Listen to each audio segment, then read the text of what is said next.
Okay, good morning. Good morning. Welcome, ladies and gentlemen. Well, for the IEB, it's a true honor to have the presence at our center of the Professor Michael Porter.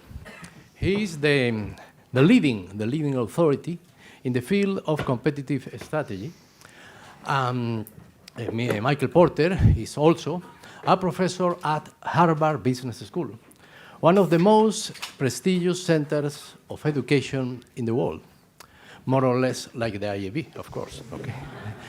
Well, I want to send to you, Professor Porter, our kindness welcome, and I am sure that our students will take advantage of your lesson and enjoy your speech.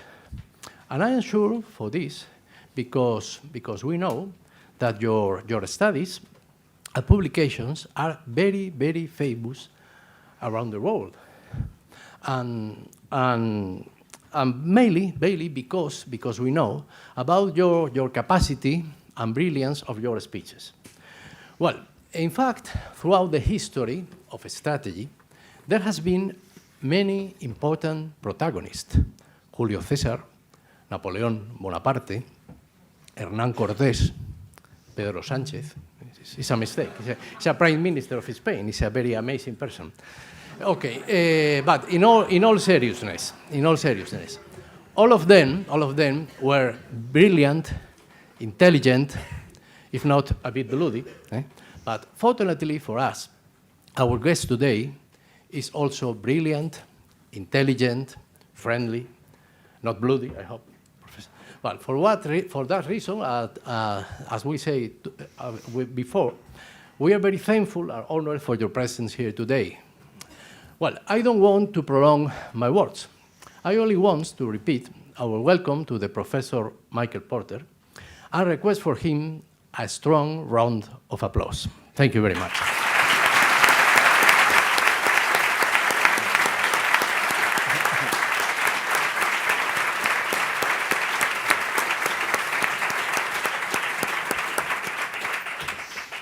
Well, good morning all. It's a great pleasure for me to welcome Professor Michael Porter, especially because he's one of the persons who influenced me to spend half of my professional and corporate life working on strat planning.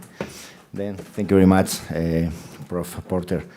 Well, actually, Federico, who is joining us today, and myself, will ask Professor Porter some questions for him to illustrate us with his knowledge. And then, if you want, we can start with the first one. Professor, we have seen across the time how corporations' KPIs evolve, and then from free cash flow to EBITDA, and then to economic value. What is, on your view, the correlation in between them, and why economic value is more attractive for management purposes? Well, I'm not sure I would buy the fact that economic value is the right measure. Economic value, as I understand it, it's used in different ways, but it usually means value to the customer, what the customer will pay.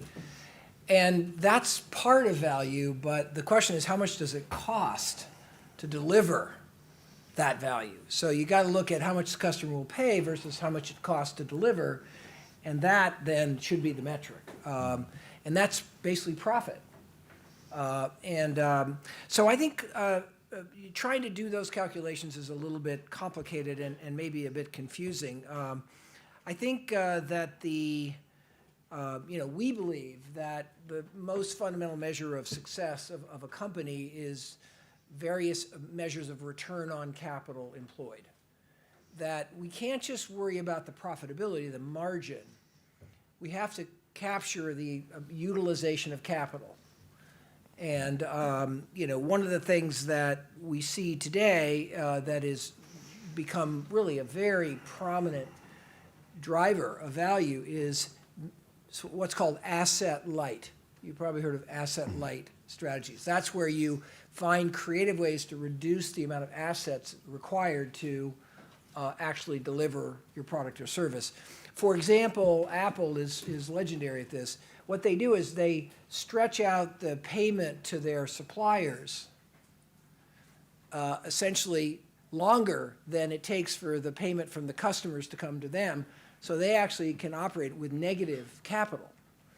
And when you have an asset-light model like that, you get very high multiples in the stock market.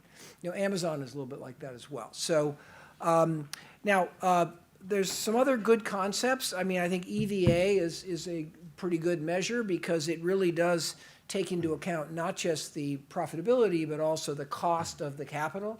So I think any good measure has got to recognize both. It's got to capture profitability and the difference between price and cost, but it's also got to capture the capital employed. And you know, I think if I were, you know, studying a company, I'd be looking at multiple measures.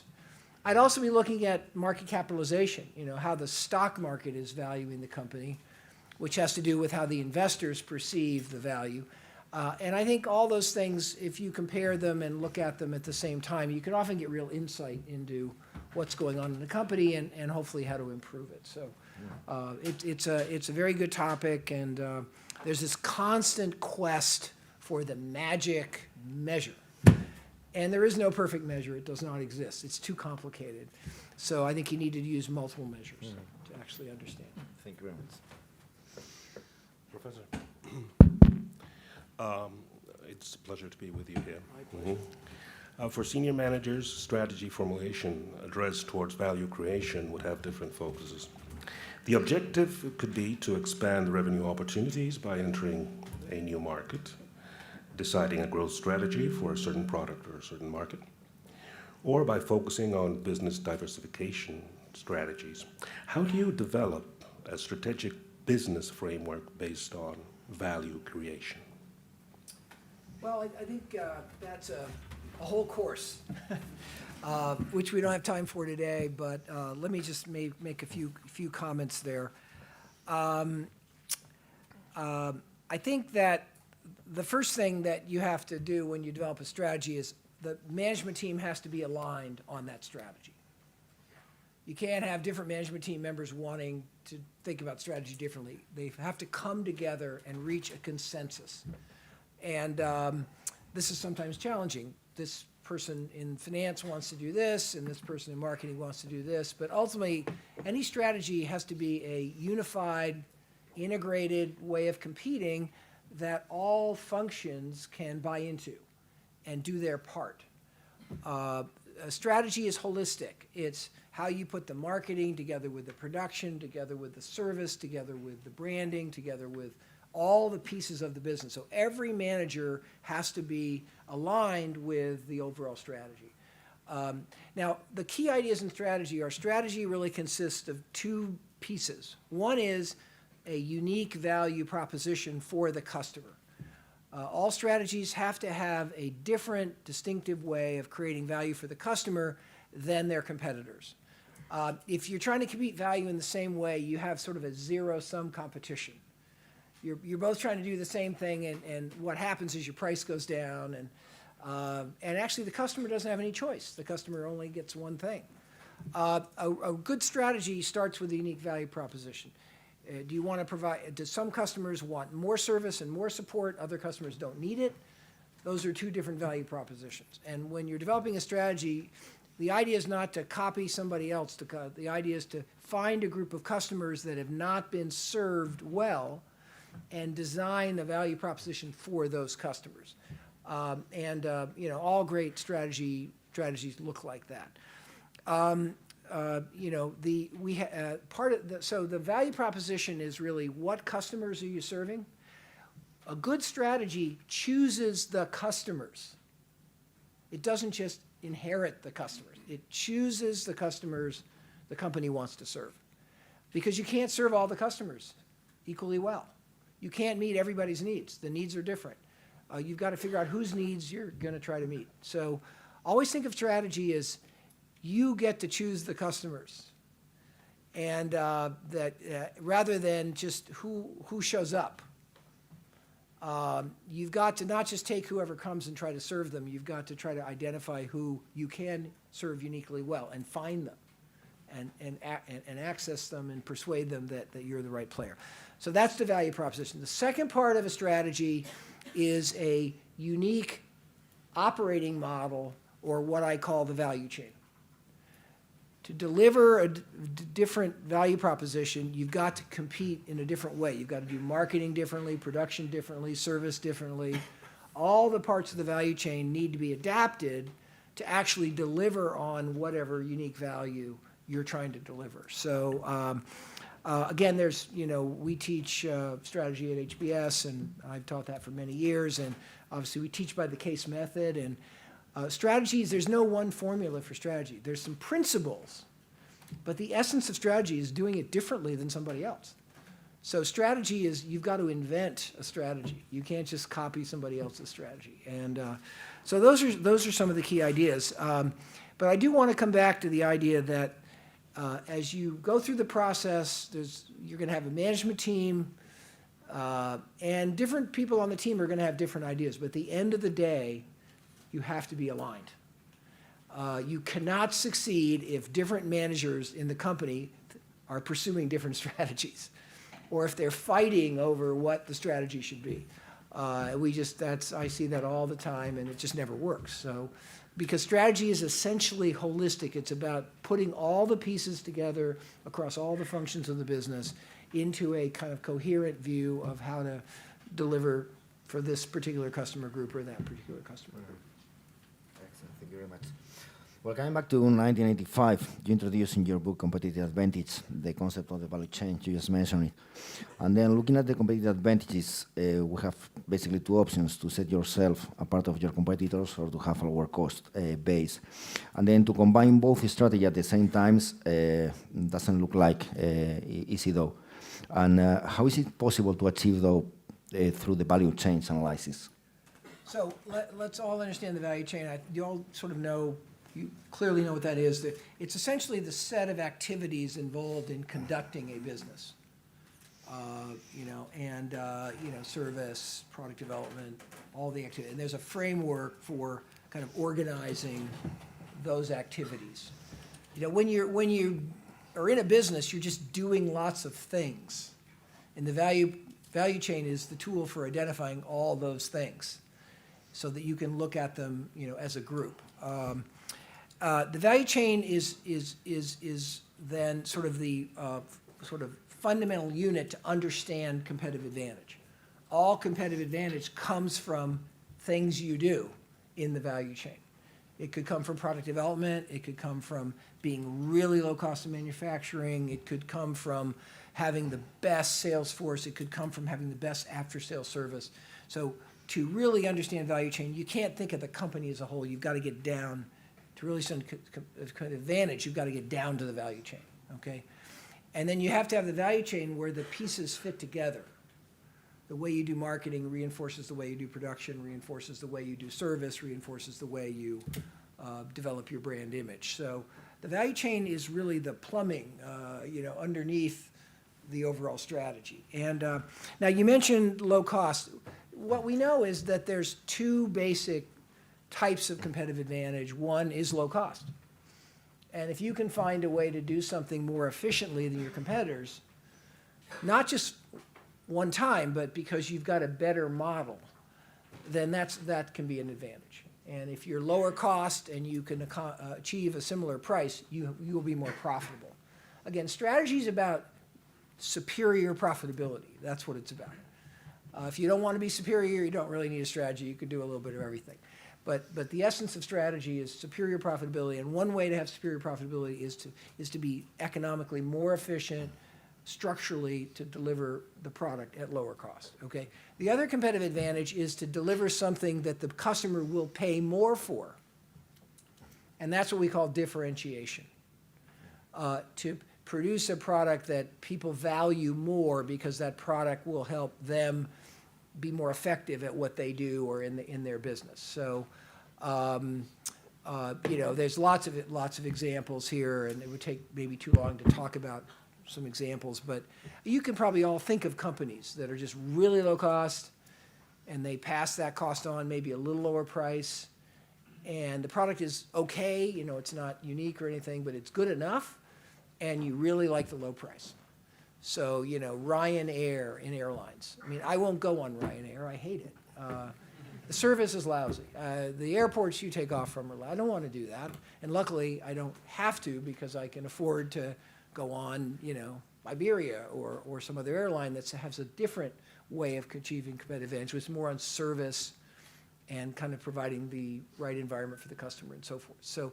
So differentiation involves a whole set of different things than low cost. And usually what we discover is you can't do both at the same time. It's very hard to be the unique company that gets the higher price and also be the lowest cost, because usually what it takes to get a higher price is better people, more service, products with more features, and those things are costly. To develop a product with 10 features is more costly than developing a product with 5 features. The production is also usually different. So we've often said that, once in a while it can happen for a short period of time that you can be both lowest cost and differentiated in the same business. But usually over time, somebody comes in and finds that customer segment that doesn't really need all of the features and really focuses on that and that customer group. So, that's kind of the dynamic of price versus cost. And then that all then relates to the plumbing is the value chain. And it's how you go about marketing, how you go about production, what your supply chain looks like. There's not one best supply chain. There's different supply chains that have to do with how frequently the delivery is, what kind of service the customer wants with the delivery.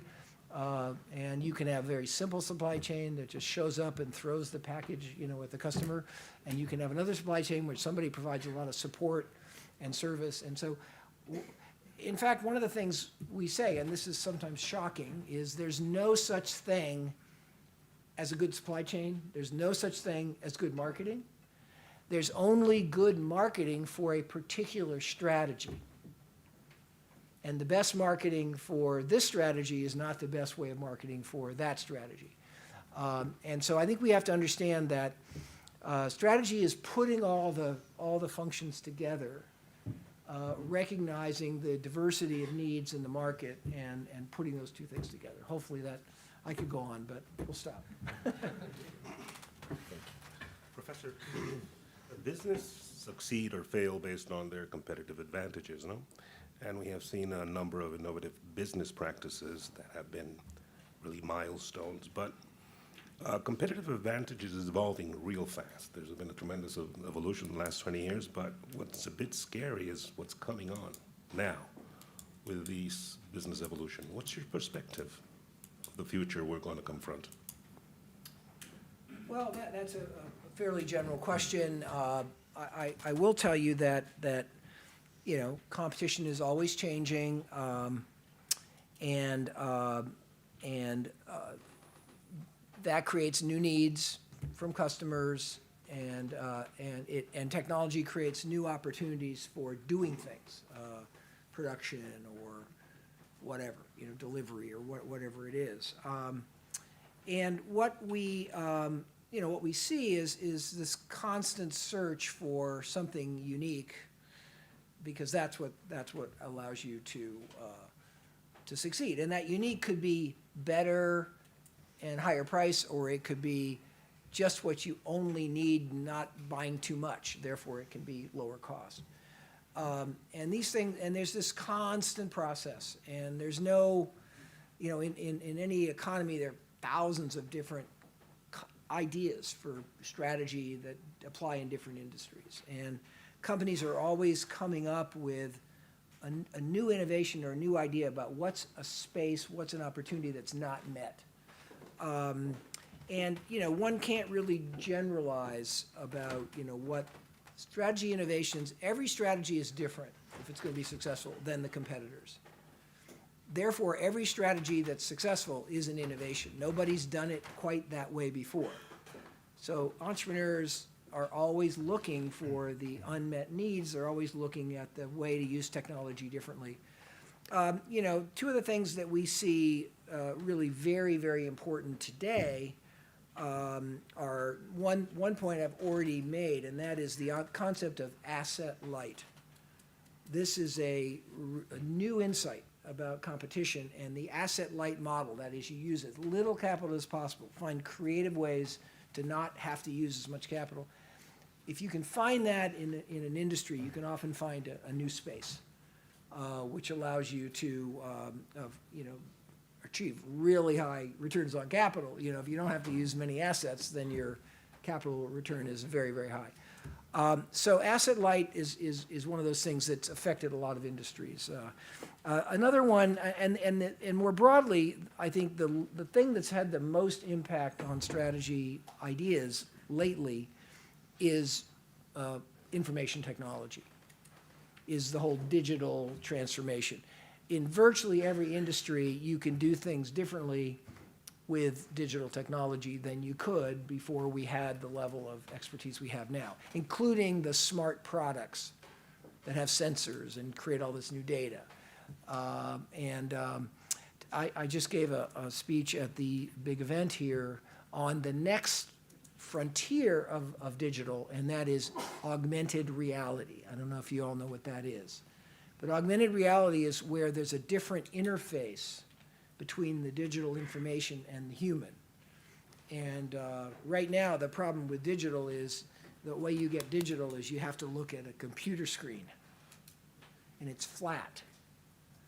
And then you've got to figure out what that information on the screen means for what you want to actually do in the real world. And digital data is two-dimensional, and the real world is three-dimensional. And the question is how to take the 2D data and figure out how to use it in the 3D world. And that's what augmented reality is. It's where you superimpose your digital information onto the user's view of the real world. So a good example, that we all know is the heads-up display in a car, which is not the most efficient way going forward. We're not going to see that for too much longer. But heads-up display is where instead of looking at a GPS screen down on the dashboard and then trying to figure out what you're supposed to do when you turn, and sometimes you don't turn at the right place, or sometimes you get in an accident because you're not looking where you're going. The heads-up display says, let's project the information we need to take action onto the windshield. And so right when you're looking at the real world and you're seeing superimposed there data and pictures about here, we turn here. It actually shows you where to turn. You don't have to look at the screen and figure out, oh, is that the right street? You see the turn. You see how fast you're going. So that's an example of AR. And it's a very, very powerful technology. It's in the very early stages. Pretty soon it's going to be everywhere, everything.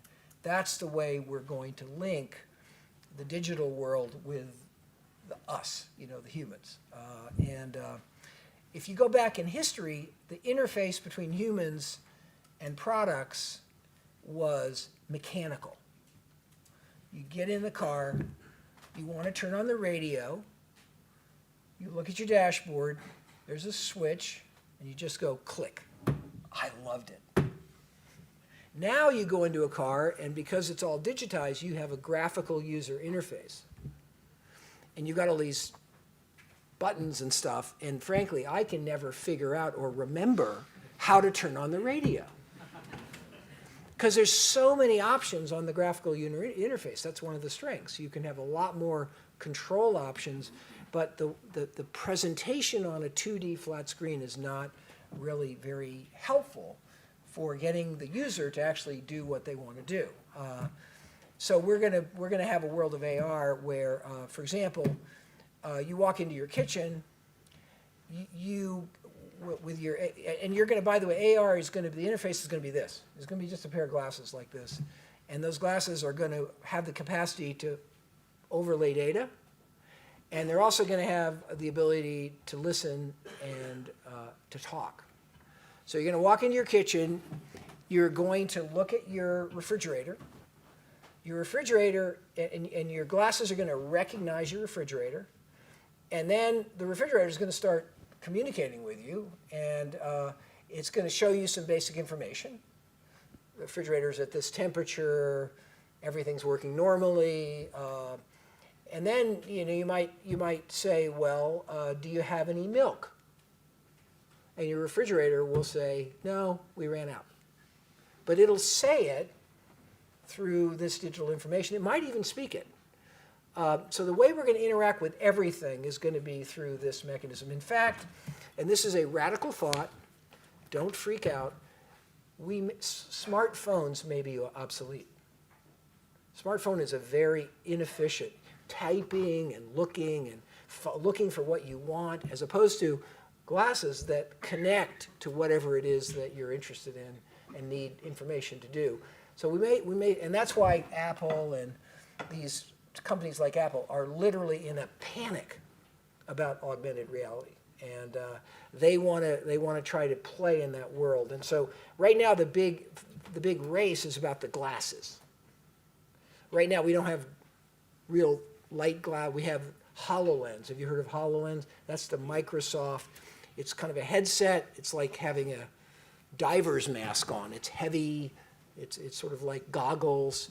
You can't see. The field of vision is restricted, and that's the current. The current way most people do AR is on a tablet screen, and but that's very cumbersome. The current headsets are like HoloLens. They're still cumbersome, but what we're going to do is something's going to look like this. It's going to be the glass. You just wear it all the time, and they'll have the technology built in that they can connect with the digital world and use it whenever you need it. And that will be great because I guess you can look at your emails over your glasses if you feel like it. But hopefully we'll not pay so much attention to emails every second. We'll be focused on what can we be doing that's useful, and how can we use technology to do it better. So those are a few thoughts. Well, vertical integration merges businesses that are at a different stage of production. And then, can vertical integration be a form of shortening the value chain to the extent that it removes significantly stages from the value chains or shift them to a new type of participant in the way that changes how value is created and captured? Well, vertical integration is an interesting, interesting topic that we've been debating and thinking about for a long time. I don't think vertical integration is either good or bad. It can be good, it can be bad. For example, in the aluminum industry, where I've worked a lot, or aluminium, if we were in England,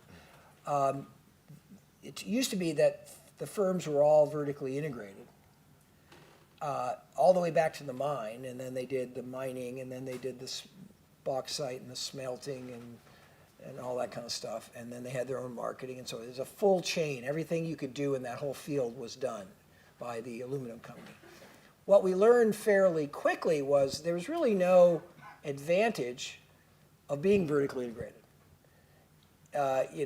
If you were just really good at each stage, you didn't have to put them together. You could just find a supplier who was really good at, the mining part and buy high quality, low cost ore from that person, and then some of the parts of the value chain you would do internally, depending on your capabilities, but you would outsource the rest. And whereas in other industries, you can't make things really, really efficient unless you actually control the various stages, and you can achieve the synergy across the various things in the value chain. So vertical integration is it's something that and as things change, sometimes you want to be more integrated, sometimes you want to be less integrated. And one of the things that happens in industries is we see sort of a cycle, more integration, less integration, more integration. And that depends on the technology of the day, the cost structure, supplier base available. So vertical integration is a very difficult topic, and there's no generalization about it. It's every case is different. And again, you're looking at whether integrating something in the same organization and being able to align it very, very carefully from one stage to another really gives you an advantage, or whether actually you want the best person at each stage to do their thing. and then kind of take advantage of that. That's the basic issue with vertical integration. Thank you. We're over the time, so if you could go to the No, it's not. last question? Okay. The last question. What factors associated with shared value lead the success of companies in international markets, and how does shared value impact on those companies? Well, I don't know if anybody here has been exposed to the concept of shared value. This was an article that I wrote with Mark Kramer and published in the HBR in 2011. And I had been interested in many years, as had Mark, on what's the best way for companies to actually benefit society, okay? And there's been a long history of, kind of corporate efforts to engage in society, which are good. There's been a long history of companies that have not engaged very well in society. In fact, they've made society worse, through a variety of practices. But I think what we've learned is that, the most powerful way for companies to engage in society is not philanthropy. Philanthropy is just giving money. Most corporate philanthropy is you spread your donations across many different problems and causes and NGOs. And it's good, and we recommend, companies should have a philanthropic program because we all should give and we all should share. But ultimately, the impact a company is going to have through philanthropy is very small. Even the Gates Foundation says our money for the problems of the world is a drop in the bucket. We're not going to solve homelessness. We don't have enough money to solve homelessness because it's a gigantic problem. It's very complicated. So, so philanthropy, I think, is where we started with corporate impact on society. Then we moved to corporate social responsibility. And this was the idea that you should be a good corporate citizen, you should be sustainable, you should participate in your community, volunteer, things like that. And again, I think that was a step forward. You should obey the law, you should abide by ethical standards, you should have a diverse workforce. Corporate social responsibility has a lot of these things that we all know are good things. And the social responsibility movement was to get companies to raise their standards to be, responsible in each of these areas. I think that's been a good thing. We encourage everybody to keep doing that. We can keep getting better. But corporate social responsibility is really about compliance with kind of standards that have been set, and also about image and being viewed as a good company. The trouble we have with corporate social responsibility, and I'm not saying stop, but I'm just saying just realize this, it's not going to have a very big impact. It's not going to solve any of the big problems of the world. Yes, you may have sustainability in your company, but that's not going to solve the environmental issues of overuse of resources, okay? Every company can do a little tiny bit, but if this is just being responsible, then and if you're checking the box. Right now we have this whole system of ESG indicators, environment, social, governance. Companies now get rated on these indicators, and it's good to have a high rating, and investors sometimes want a company that's highly rated, but the high-rated companies are not changing the world because they're checking all the boxes. They have a sustainability program, they're trying to have more renewable energy. They go through the usual suspects of things that you want to do. Shared value is different. Shared value is where you identify a social problem where your company touches that problem through your product, through your value chain. Shared value is about making a social impact in focused areas with a business model, not a charitable model, not a reputation model, a business model. If you can come up with a product that's the most environmentally powerful or best working environmental product in your industry, you can make money doing that. Sorry, tobacco could fit into it? The tobacco industry, the product is never going to be shared value. So the tobacco industry's got a problem. They can do some shared value in the way they operate, in terms of, they can operate in an energy efficient way, they can save water, they can reuse land, they can do shared value things in the value chain, but their product is the opposite of shared value.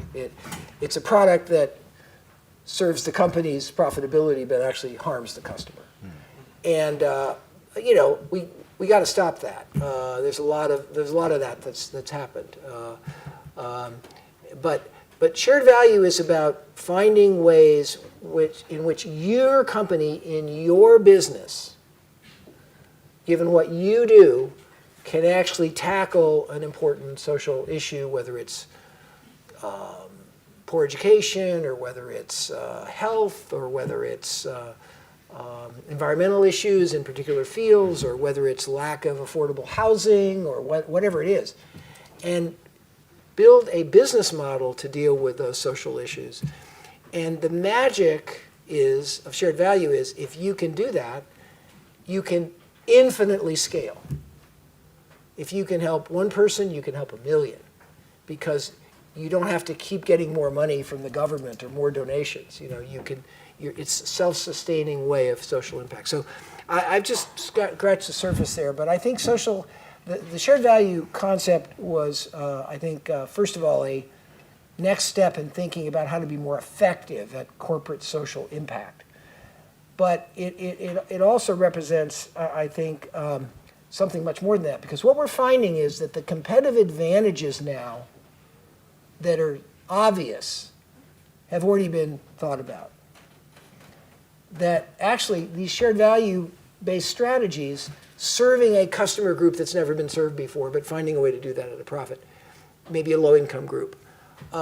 Shared value strategies are opening up some of the most unique new kinds of strategic positioning and value propositions. So what we're finding is that shared value is not just it's not like philanthropy. It's really a way of thinking about strategy that it allows you to see new strategies that nobody has seen before. And we were very happy that we persuaded Fortune magazine every year to create a new list, which maybe we don't need any more lists, but we thought we needed a list of companies that were actually changing the world through shared value. So the list comes out, you know, in August or September. You can look it up. You can see who's on that list. But these are companies that are not just being philanthropic. They're not just being good citizens.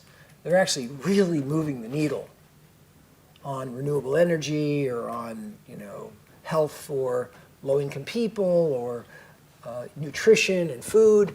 And that is the great hope we have, that business can actually take on these issues and not rely on the traditional models of government and NGOs, which tend not to be as efficient as we can be, and also tend to depend on lots and lots of money. You know, you have to give more money because that's the only way you can do more. You can have to get more money so you can do more. So the shared value concept is an effort at, you know, starting a whole new chapter of thinking about what is our role in business to really move the world in the right direction. So we're very proud of that.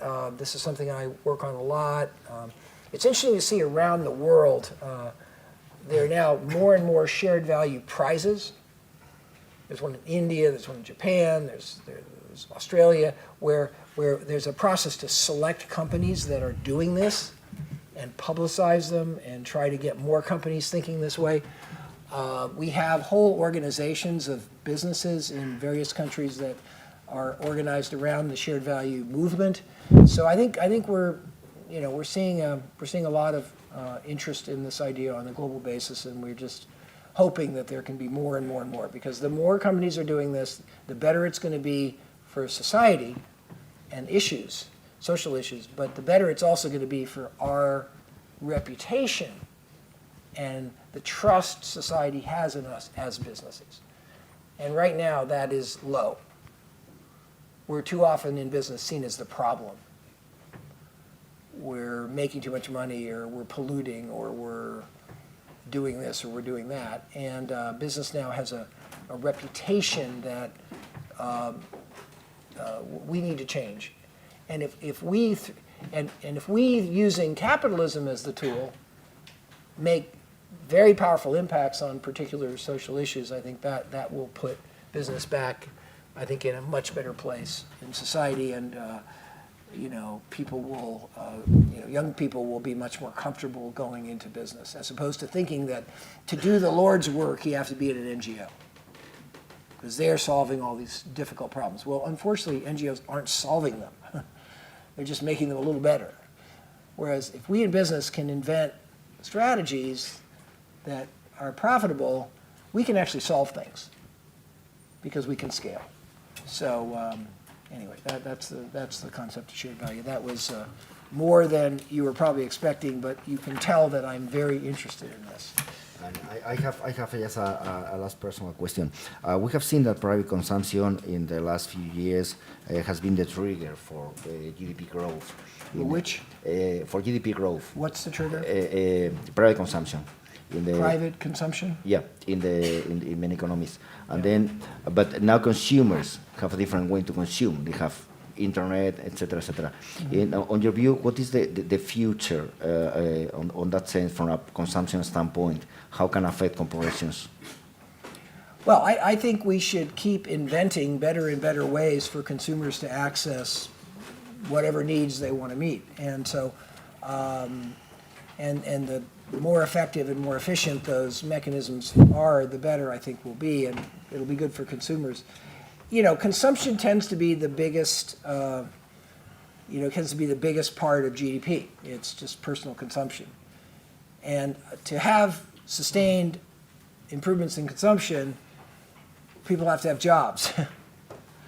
They have to have a decent income. They have to be hopefully having opportunities to advance and get promoted and so forth. So I think the biggest threat to growth in economies right now is the fact that we see a lot of countries that are struggling in terms of many people having the resources and the job opportunities to actually consume. They're just hanging on. And in our country, we have a lot more inequality. We have a huge number of people that are not even though our unemployment rate is low, the way they calculate it makes it look low. But there's a lot of people that are not really productively in the economy, and they're not earning a decent living. They're not earning enough money to pay for their lives. They need public assistance. So I think we need to, and that's because perhaps economic policy is not creating competitiveness and opportunities for all the citizens. So, which is happening in our country. So I think consumption is rooted in the resources to consume.